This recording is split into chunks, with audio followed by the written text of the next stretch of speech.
into 4 sections. So each section is 18 inches. So I'm going to use charcoal. I like to use charcoal. You could use pencil if you want. I have pencils. Or you can use chalk if you want. I have chalk. So I'm just going to kind of divide that. And typically when you're doing bricks, you want them to be, the standard would be twice as wide as tall. Does that make sense? Mm-hmm. Okay.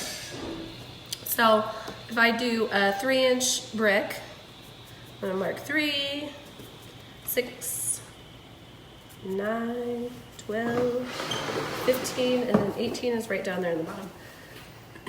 So when you do your bricks, if you do bricks on a set, always start at the bottom when you're laying out your bricks, because a little half brick at the bottom is going to look really weird. A little half brick at the top, nobody's going to notice.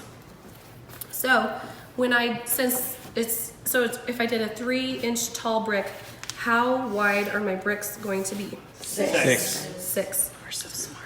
Yes. Oh my gosh, you guys are smart. You're welcome. You all passed. Yay! So what am I going to mark down here? 6, 12, 18, 24, 30, 36. You're going to start at 3. So now, what else am I going to mark? The 3. Yay! 9. You guys know why? Yes, Because you got to offset. Because you got to offset your bricks. Right? Does that make sense to everybody? Yep. Oh man.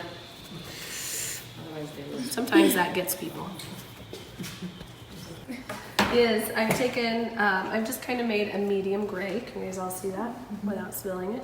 I just took some of the gray, light gray, and the purple gray. That was a little too purpley, so I added some tan, and I came up with this beautiful grout color. Now, when you're doing some detailing type things, what's gonna happen if I try to use this paint and make a line? 2 different kinds of brushes that you can use to do your lines. The easiest, my favorite, especially for teaching, is the sash brush. It has this nice crisp line. The other one you can use is your 1/4-inch pitch. So if I try to use this paint and it's really thick, I'm gonna wet both sides and I'm gonna line up my lining stick. This is a lining stick, so this is homemade. It's just a piece of 1x, and it's got a beveled edge on it and a handle. So I kind of line it up so that it's over my marks. I don't have to draw out every mark. I've got my paint, and I'm running the bristles along this top beveled part, but I don't want it to go in and touch the wood. So it's basically floating, but it's guiding me. Does that make sense? Mm-hmm. Okay. So about 6 inches in, I start getting this, right? This dryness. So all you have to do to fix that is add water. I can't stress enough how many times I've had to say, just add water, just add water.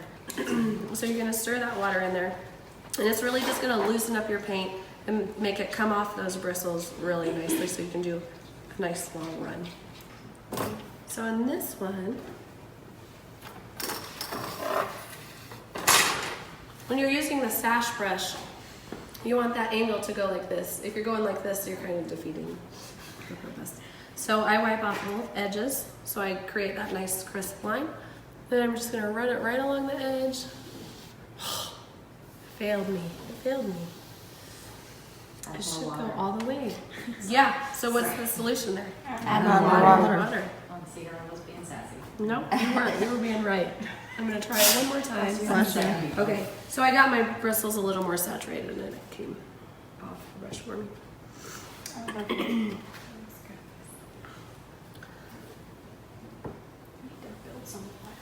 I know. Yeah, that's a great. they are amazing.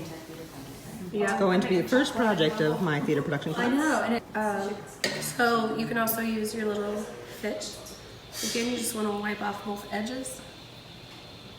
Oh, I didn't get it wet. And then you just want to run it. So this is called a 1/4 inch because it's going to leave a 1/4 inch line. Your 1/2 inch should theoretically leave about a 1/2 inch line. And so on and so forth. One of the reasons I like the sash is that it does hold more water, so you can do long runs.